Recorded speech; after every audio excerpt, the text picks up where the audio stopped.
주식가치 평가 방법이나 기준일에 따라서 과세 표준이 달라지잖아요. 순자산으로만 평가를 했을 때 하고 순손익 가치하고 가중평균 하는 시점을 제가 대비를 해보니까 10배 차이가 나요. 주식가치 평가 기준일이 정말 중요해요. 안녕하세요. 중소중견기업 보스들의 골치 아픈 고민을 덮어줄 보고파TV를 책임지는 윤책임입니다. 자, 오늘은 내 회사 가치는 얼마인가라는 주제로 얘기를 나눠보도록 하겠습니다. 옆자리엔 경영 컨설팅 전문가 이혁 전무님 모셨습니다. 안녕하십니까? 네, 안녕하세요. 이 보통 개인의 재산은 뭐 통장에 있는 돈이라든지 네. 뭐 부동산에서 대충 난 얼마의 자산을 갖고 있다는 아는데 네. 이 회사는 상장사가 아니면 네. 보통 이 비상장 그 중소기업 대표님들은 내 회사 가치가 얼마인지 잘 모를 것 같습니다. 네, 잘 모르고 음. 사실 또 큰 관심이 없는 경우도 많이 있어요. 그렇죠. 네, 대표님의 가장 중요한 재산임에도 불구하고 말이죠. 그렇죠. 우선 네. 일하는 게 우선이고 예. 월급 내고 월급 받고 뭐 회사 발전시키는 게. 네. 그런데 언젠가는 이 회사 가치를 평가해야 되는 시기가 있다고 저는 네, 알고 예. 있거든요. 그렇죠. 그러면 이게 어느 때 보통 회사 가치를 평가를 할까요? 회사 가치는 지분과 주식이 이동하는 그 모든 시점마다 법에서 정한 그 당시의 시가 평가를 반드시 해야 됩니다. 네네. 일단은 네. 이제 기본적으로 무상 이전하는 증여, 층이요. 예, 그리고 돌아가시면서 상속, 상속. 그다음에 또 주주들 간에 주식의 매매를 할 수도 있고요. 그렇죠. 또 명의신탁 주식이 있는 회사들이 있잖아요. 음. 명의신탁 해지를 해서 주식을 갖고 올 때, 음. 그다음에 뭐 또 여러 가지 상증법상 자산의 무상 이전, 모든 거래 과정 전체에 네. 지분 이동할 때는 반드시 그 시점의 주가를 평가하도록 되어 있습니다. 그렇죠. 비상장 그 중소기업들이 보면 보통 이제 모든 이 주식회사는 주식으로 네. 구성이 돼 있으니까 네. 그래서 이제 비상장 주식이라고 하지 않습니까? 네, 예. 요걸 가치 평가를 한다. 네, 예. 근데 보통 시가라고 아까 말씀하셨는데 어떻게 보면 비상장이고 상장이 안 된 회사의 주식을 네. 뭐 얼마나 이게 거래를 하겠습니까? 네, 그렇죠. 그러니까 시가가 대부분이 없을 것 같아요. 시가가 없죠. 네. 그러면 어떻게 이걸 평가를 할까요? 그러니까 시가라고 하는 거가 네. 불특정 다수 사이에 자유롭게 또 음. 빈번하게 거래되고 있는 그 네. 가격 평균, 이거를 보통 시가라고 하잖아요. 그렇죠. 모든 거래는 시가로 하게 되어 있는 게 원칙입니다. 그렇죠. 특히 이제 비상장 회사 같은 경우는 음. 뭐 이렇게 주요 주주들이 특수관계에 있는 경우가 많이 있잖아요. 그렇죠. 대부분이 그렇죠. 대부분 그러니 반드시 이제 시가로 그 가격대로 거래를 하고 그 기준에 따라서 세금을 납부하도록 되어 있습니다. 네. 그러니까 처음 아무것도 없었을 때 액면가하고 네. 회사가 그동안 운영이 되면서 자산과 매출, 이익들이 계속 누적이 됐을 때 가치는 분명히 다르지 않겠습니까? 그렇죠. 그런데 이제 제3자 간에 자유롭게 거래되고 있는 시가라는 게 없다 보니까 세법에서는 네. 이제 보충적 평가 방식으로 별도의 평가 방식을 규정을 해두고 있는 거죠. 그러니까 흔히 말하는 이게 상증법상, 예, 보충적? 상증법상 네. 보충적 평가 방식. 그러니까 시가를 조금 더 말씀을 드리면 네. 시가는 아까 말씀대로 3자 간에 음. 자유롭게 거래되는 빈번한 거래. 그렇죠. 그게 기준이고요. 그게 없으면은 이제 2개 이상의 감정평가 기관에서 감정평가 받았던 가액의 평균. 근데 이게 주식은 해당되지 않아요. 보통 그래요? 부동산에 해당이 되는 거고요. 부동산 그렇죠. 예, 그다음에 경매, 공매, 수용 이런 경우에서는 그 가격, 보상 가격, 경매 가격, 공매 가격인데 네. 예, 주식도 실제로는 뭐 해당이 되진 않죠. 그러니까 그 흔히 이제 비상장 주식을 갖고 있는 네. 이런 중소기업 같은 경우는 대부분 주주가 네, 특수관계인이고 네, 예. 대부분이 양도보다는 증여. 네, 그리고 뭐 양도라고 하더라도 자기 주식, 네, 예, 자기 주식 그런 거 관련되거나 아니면 네. 상속. 예. 대부분이 그 지분 이동이나 가업 승계 관련된 게 많겠네요. 네, 가업승계 관련 인들이 많이 있고요. 음. 또 과거의 거래 관행상 그냥 서로 액면가로 주고받거나 지나치게 낮은 저가로 이제 거래를 했던 거가 좀 그 관행으로 알고 계시는 대표님 많이 계시는데요. 네. 철저하게 과세 당국에서는 이런 부분들에 대해서 사실 지적을 하고 있습니다. 제가 딱 들어봐도 과세가 그런 문제 됩니다. 될 것 같습니다. 예, 그럼요. 왜냐하면 이게 보통 이제 주식 평가를 하면 액면가 대비 우리 회사는 뭐 그렇게 대단한 것 같지 않은데 막상 네. 평가를 나고 나면 엄청난 예, 예. 경우가 많지 않습니까? 대표님들이 깜짝 놀라시죠. 네. 주당 가치 이렇게 높냐? 예. 돈이 없는데. 예, 그럼요. 그러면 아까 말씀하셨듯이 보충적 평가 방법이라는 게 어떻게 하는 거? 이제 아까 방금 말씀하셨듯이 대표님들께서 우리 회사 주식 가치 평가해 보면 깜짝 놀라세요. 네네. 예. 매일 뭐 원자재 매입하고 그 비용 지급하는 거나 지급 월급 주는 것도 막 빠듯하다. 할딱 그렇게 하시는데 맞아요. 빠듯하신데 맞아요. 실제로 회사 가치는 굉장히 높은 거가 두 가지 측면에서 사실은 평가를 하기 때문에 그렇습니다. 네. 사람도 자기 몸값 계산할 때 네. 자기 사람의 같은 경제적 가치를 계산할 때도 현재 시점에 내가 갖고 있는 자산, 재산도 네. 보지만 그렇죠. 그 사람이 미래에 벌어들일 수 있는 경제적인 능력도 그 사람의 그렇죠. 경제적 가치라고 보잖아요. 그렇죠. 두 개를 보는 것처럼 법인도 동일합니다. 음. 법인이 현재 부채를 뺀 순자산, 음. 일반적으로 대표님께서 생각하는 우리 회사의 가치라고 생각하는 부분들도 있습니다만 네. 회사가 매년 평균적으로 버는 이익에 대해서 미래 가치를 평가하는 방법이 있거든요. 네. 그래서 그 방법은 직전 3년 평균 이익에 곱하기 10을 해버려요. 그게 이제 환원율이 나누기 10%인데 네, 네. 그걸 좀 돌려 말하게 되면 네. 10년간 이 이익이 날 것이라고 보고 네. 그것들을 환산했던 금액들을 포함을 합니다. 네. 그러니까 상대적으로 정상적으로 이익이 나고 있는 회사라고 하게 되면 주식 가치는 굉장히 높게 네. 평가가 되는 거죠. 그러니까 흔히 말하면은 그 비상장 주식을 가치 평가하는 보충적 평가 방식을 할 때는 네. 순자산 가치하고 네. 순손익 가치를 가지고 평가를 한다는 예, 거잖아요. 예. 그 비중치를 좀 조정해서 가중 평가를 합니다. 그러면 이 보통 어떤 식으로 적용을 합니까 이게? 보통 이제 순자산 가치, 순손익 가치라는 것들을 네. 이제 60%, 40%, 또 40%, 60% 네. 그렇게 좀 평가를 하고 있는데요. 네. 실질적으로는 원칙은 네. 순손익 가치요, 미래 가치를 보는 거를 그렇죠. 한 60% 비중, 부채를 뺀 현재 시점의 순자산은 40% 비중을 보고 있는데요. 3대 2로 하는 네, 거예요. 3대 2로 하는데 네. 우리 회사 자산 구성을 봤을 때 네. 전체 자산의 부동산 자산 비율이 50%가 넘는 회사는 그 순자산 비율을 좀 높게 봅니다. 순자산 그 평가를 3, 순손익 가치 부분들을 2, 반대로 하는 거예요. 예, 반대로 하고요. 근데 자산, 부동산 자산이 전체 자산의 80% 이상 되는 회사 같은 경우에는 예, 순자산만 봅니다. 아, 또 이게 또 최저 한도가 있거든요. 그래서 이 가중 평균을 했는데 네. 이게 우리 회사 순자산 가치 80% 밑으로는 안 떨어지도록 돼 있어요. 아, 네. 예, 그래 순자산 가치의 80% 하고 요 가중 평균 했던 거하고 높은 가격을 선택하도록 돼 있어요. 그렇게 하는 이유가 뭘까요? 사실 저희가 이제 주식 가치를 기술적으로 좀 조절을 할 수 있거든요. 밑으로 떨어뜨릴 수가 예, 있으니까. 떨어뜨릴 수 있어요. 그러니까 저희가 그 순손익 가치 미래 가치를 더 많은 비중치로 일반적으로는 보고 있다고 그렇죠. 그러잖아요.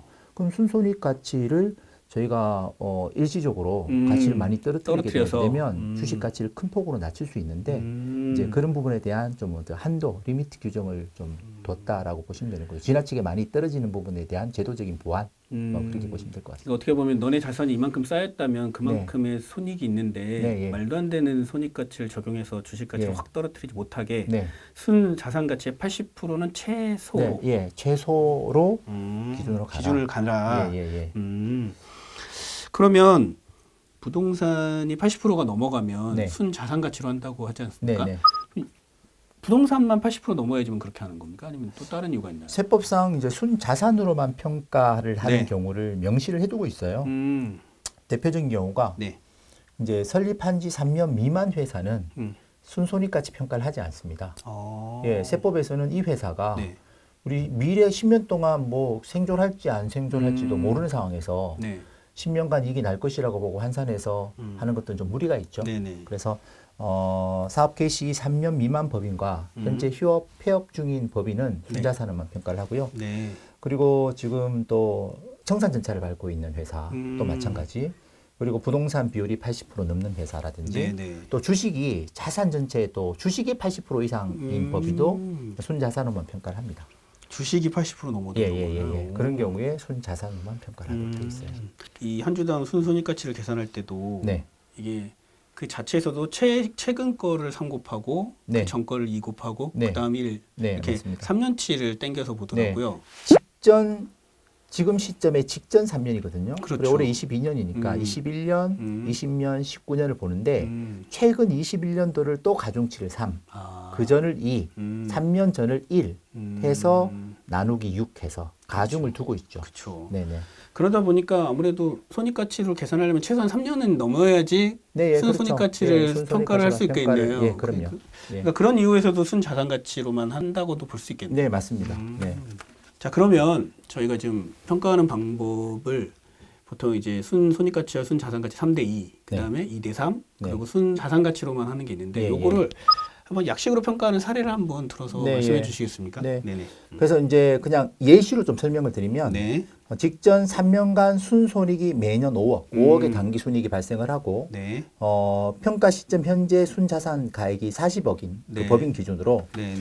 일반 법인 같은 경우는 네. 순손익 가치를 3, 순자산 가치를 1을 보지 않습니까? 네. 그래서 매년 5억 원의 이익이 났다라고 하게 되면 주당 순손익 가치는 5만 원이 되고 네. 순자산 가치는 4만 원이거든요. 그렇죠. 그래서 3대2로 가중 평균을 하게 되게 되면 네.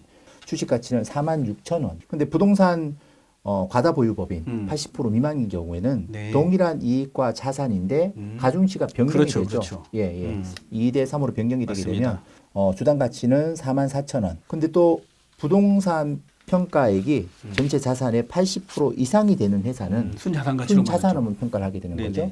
그래서 순손익 가치 5만 원에 대해서는 평가를 하지 않고 순자산 4만 원만 평가가 되니까 네네네. 우리 회사의 주식 가치는 한 주당 주식 가치는 이제 4만 원이 되는 거죠. 그러니까 이게 어떻게 부동산이 갖고 있냐 그런 거에 따라서도 완전히 가치가 달라지네요. 네, 가치가 달라집니다. 네. 그래서 실질적으로 부동산에 대해서 편입 비율 부분들을 보고요. 네. 조정할 수 있으면 조정해야 되고 그다음에 순손익도 조정을 합니다. 아, 그러니까 큰 게 부동산과 순손익을 가지고 좀 네. 손을 볼 수가 있는 거네요. 예, 부동산과 순손익을 조정하기도 하고요. 네.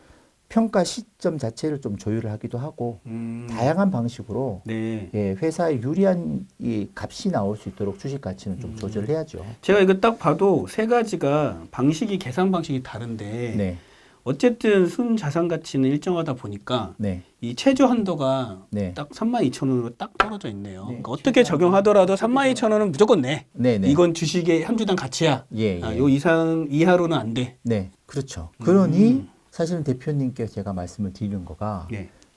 가장 최저 한도 이 부분에 대해서 회사가 조절하지 않으면 예, 이게 한도에 걸려버리거든요. 그렇죠. 아무리 그럼 낮춰도. 평가 기준도 따라서 낮춰야 되는 거죠. 그렇죠. 예, 그래서 순자산에 대한 부분도 같이 낮춰줘야 우리가 순손익을 조정했을 때 주식 평가액이 떨어질 수 있고요. 네. 주식 평가액이 떨어진다는 것들은 관련한 세금도 떨어진다는 얘기가 되는 그럼 거죠. 대표적으로 순자산 가치를 낮추는 방법이 순자산 뭐가요? 가치를 그러니까 자산을 좀 줄이려면 네.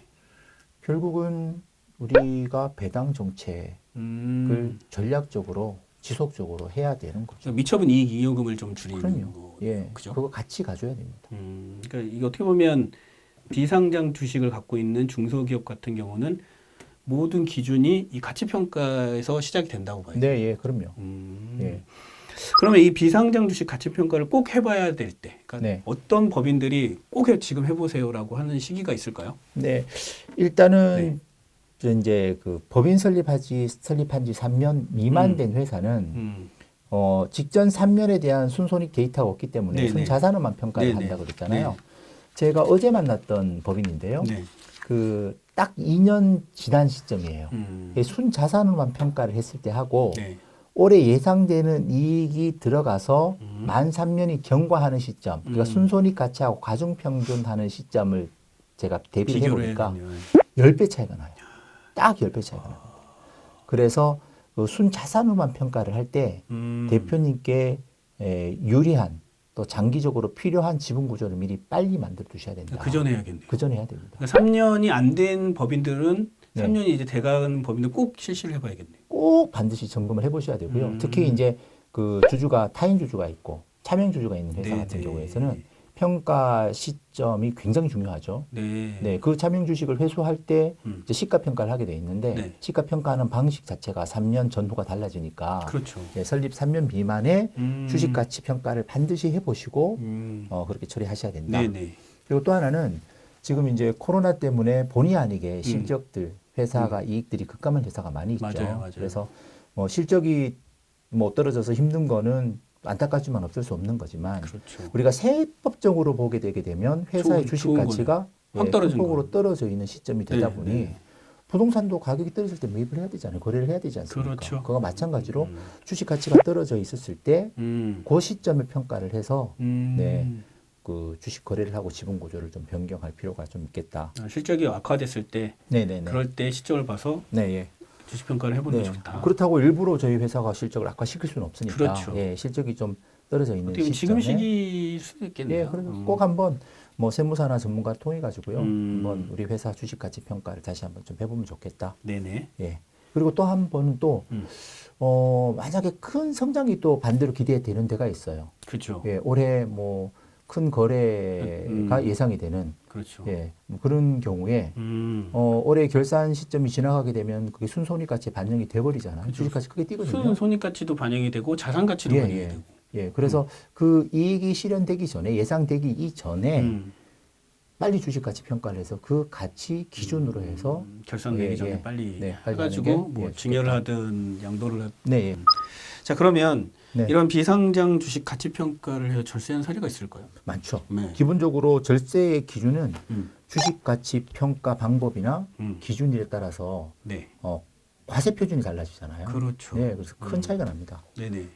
사례는 굉장히 많은데요. 네.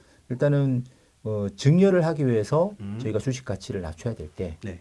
일반적으로 이제 임원 퇴직금 규정상 네. 퇴직금 한도만큼 충당 부채를 다 잡고 있지 않은 회사가 많이 있거든요. 그래서 2배, 3배 충당 부채를 최대한 잡아서 네. 부채를 높여가지고 예, 주식 가치를 낮춰서 증여하는 경우도 있고요. 네. 이게 올해 그 할 것이냐 아니면 또 내년에 할 것이냐에 따라 가지고 주식 가치가 크게 달라져요. 그렇죠. 예, 그래서 일반적으로 순손익 가치가 더 많은 비중을 차지하다 보니까 현재 시점에 주식을 거래하게 되면 자산은 현재 시점에 자산 평가를 해야 그렇죠. 되지만 그렇죠. 직전 연도는 21년 동일하기 그렇죠. 때문에요. 네. 그 평가 시점, 결산 시점을 비교를 해서 선택을 합니다. 그러니까 어떻게 보면 일반적으로 코로나로 인해서 뭐 20년, 21년 네, 이렇게 손익이 안 좋았던 분들은 네, 예. 이제 올해부터 지금 거리두기가 완화되면서 점점 올라갔을 거 아닙니까? 네, 그렇죠. 그러면 올해 안에 하는 게 나을 것 같네요. 네, 예, 예. 증여를 한다거나 예, 가업승계를 그럼요. 하면은. 네. 그래서 실질적으로 이제 저희들이 이런 부분들을 좀 실행을 하다 보게 되면 정말로 주식 가치 평가 기준일이 정말 중요해요. 네. 거기에 대한 그 시점에 따라서 어차피 법에서는 보충적 평가 방식은 법적으로 정해 놔서요. 그 기준대로 네. 실행을 해야 되는데 네. 그 우리 재무제표 손익계산서 그다음에 평가 시점에 따라서 주식 가치는 크게 달라질 수 있다. 그래서 그때 꼭 평가도 해보시고 상의 좀 해보시라고. 그리고 실제적으로 현업에서 제가 이제 많이 실행하고 있는 부분들이 네. 이제 순자산 가치가 높으면 최저 기준도 높아지지 않습니까? 그렇죠. 그죠? 근데 그 기준을 낮추는데 가지급이 많이 있는 회사들이 있어요. 네. 가지급도 자산이잖아요. 맞아요. 자산은 가성자산. 맞아요. 그래서 주식 평가하기 전에 가지급 정리하고 가성자산 정리하고 주식 평가하는 거 매우 중요합니다. 네. 발라낼 건 좀 발라내고. 그러니까 한마디로 뭐 미처분 잉여금도 처리하고 예, 예, 가지금도 네. 처리하고 네. 그러고 나서 평가를 해라. 그럼요. 배당이나 소각을 하고 난 다음에 주식 평가를 해서 지분 이동했을 때 전체적인 세금을 좀 비교해 보게 되면 큰 차이가 나거든요. 그러니까 일의 순서도 좀 필요하겠네요. 네, 그렇죠. 거기에 대해서 뭐 전략이라는 게 필요합니다. 회사 가치 즉 비상장 주식 가치 평가를 언제 또 어떻게 하느냐가 가장 중요한 네. 것 같습니다. 거기에 따라서 각종 이 세금이 달라지니까. 네, 세금 비용 문제하고 직결되는 부분이니까요. 네.